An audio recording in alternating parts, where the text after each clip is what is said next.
Hello, everybody. What do you say, gang? It is the American Doofus Show. Don't be a doofus. Show. Don't be a doofus. It is Wednesday, the 5th of January, the year 2022, believe it or not. And tomorrow marks the anniversary of the attempted coup, the insurrection, the sedation, whatever you want to call the riot, occurred 1 year ago.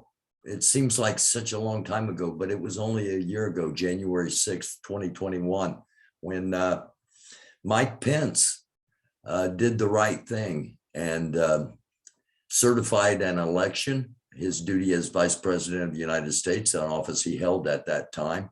And the new administration took office.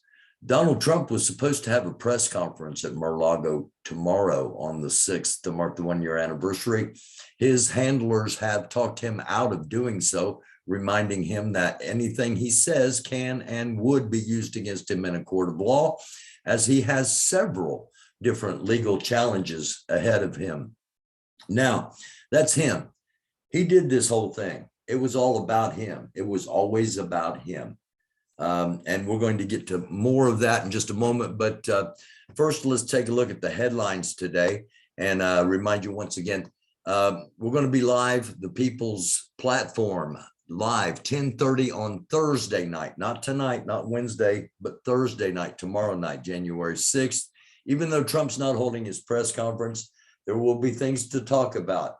There will be people marking this anniversary. It is a potentially dangerous day tomorrow, and we'll talk more about that coming up. Here's the headlines as of right now, and let me move myself down here a little bit. Out of control rocket stage is tumbling towards Earth. I think maybe something a little bit bigger ought to be made about this than has been.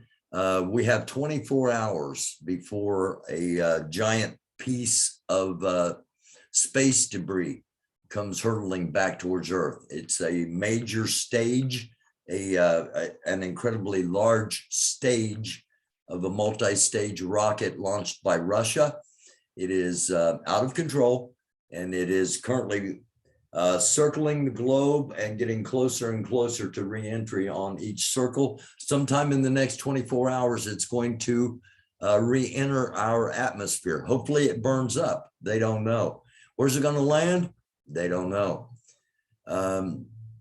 It's a little troubling, a little disconcerting, but it's something we definitely need to be aware of. And as always on this show, giving you something to think about.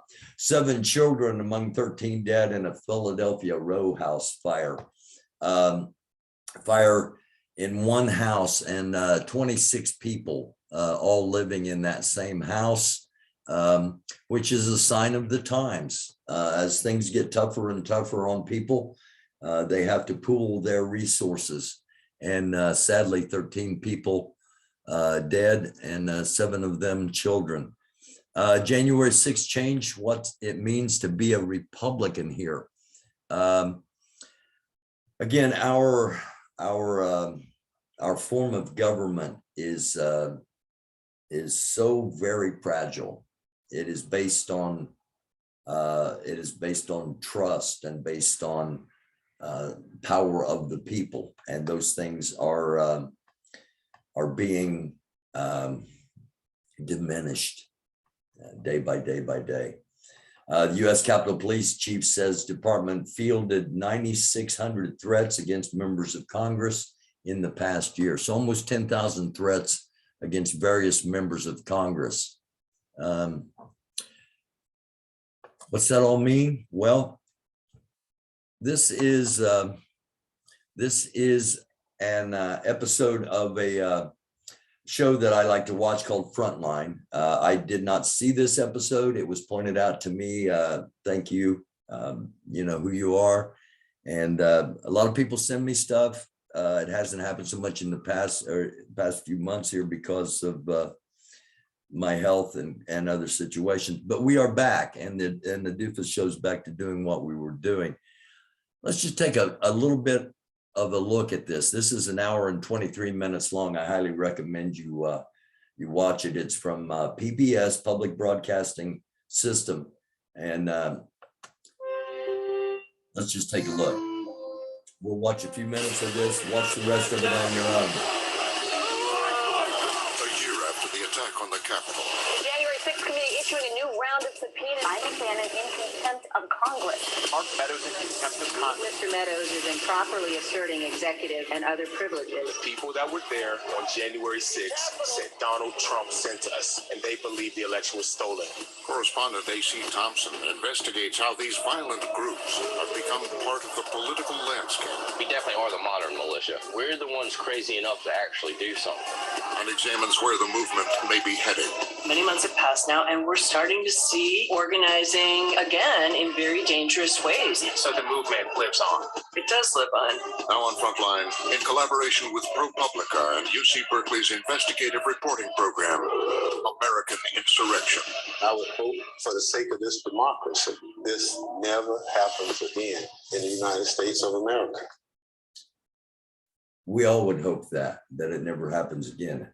It's going to happen again, and it may happen tomorrow. This program contains mature content which may not be suitable for all audiences. Viewer discretion is advised. January 7th, 2021. Washington streets are quiet, tense. Soldiers stand watch around the perimeter of the U.S. Capitol. Inside, the halls are deserted.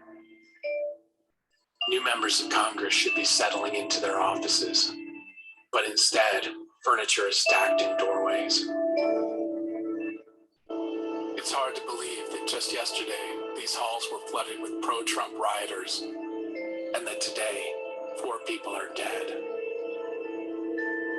This is how the Trump presidency ends. It's shocking, yet there had also been warning signs. I wonder, what form will these violent energies take now? To find an answer, I feel like I have to go back to the beginning. Again, it's called American Insurrection. I highly recommend you watch it in its entirety. And keep in mind that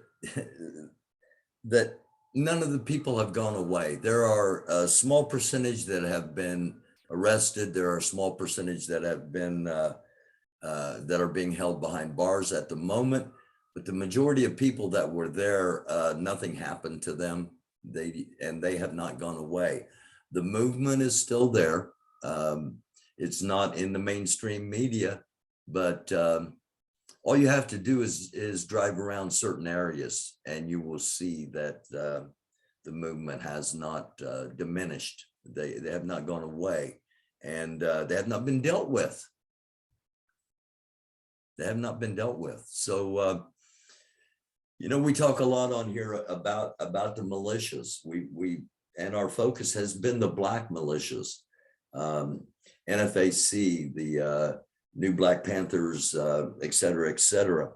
And again, that's not who caused the insurrection. It was the white militias, and we were intent on getting that information out ahead of time. We were the only ones that said, this is what's going to happen January 6th. We were one of the only ones saying it, and it actually happened. And it's going to happen again. Where, when, we don't know. It could be tomorrow to mark the anniversary, but these people have not gone away. They still want Donald Trump to be king of the world, not president of the United States.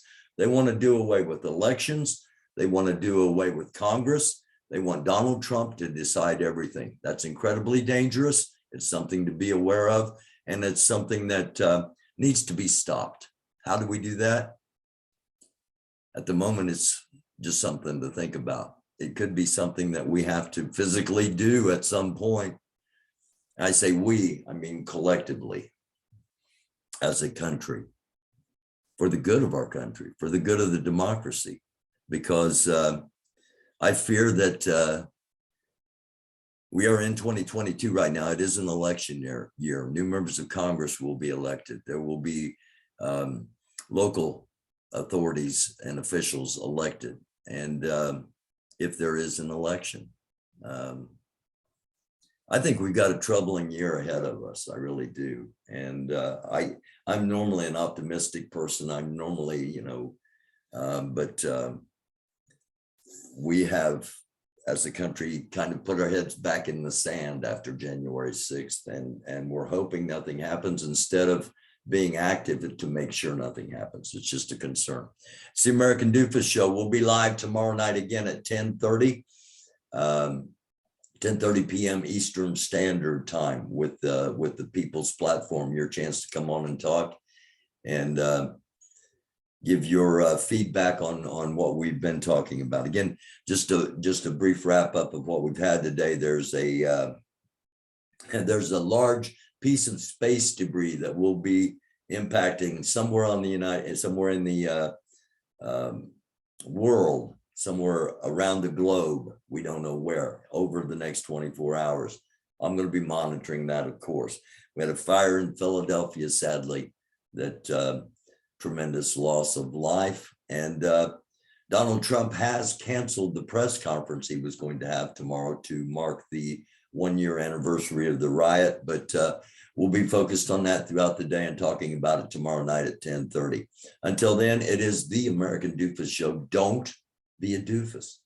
Do be a light, because each and every day we see it is a dark world. I love you all. Thank you so very much. If you'd like to contact me, if you'd like to contact me, americandufus@gmail.com. If you'd like to help support the show, $American Doofus is the way to do that. All one word, AMERICANDUFUS at the Cashapp app. So, and you can also purchase any one of the 3 novels I currently have out. The latest one is called America, Land of the Greed, Home of the Grave. And while it is a novel and an entertaining story, there's underlying content in there. Warning of what could come and what may be in store for America. Let's hope it's not, but we're not done with Donald Trump or with those that still want him to basically rule their world. It's hard to even fathom, hard to even imagine that people would want such a thing, but there's more than enough of them out there to cause concern. I love you all. Thank you so very much for viewing, for watching, for hanging in there, for supporting the show.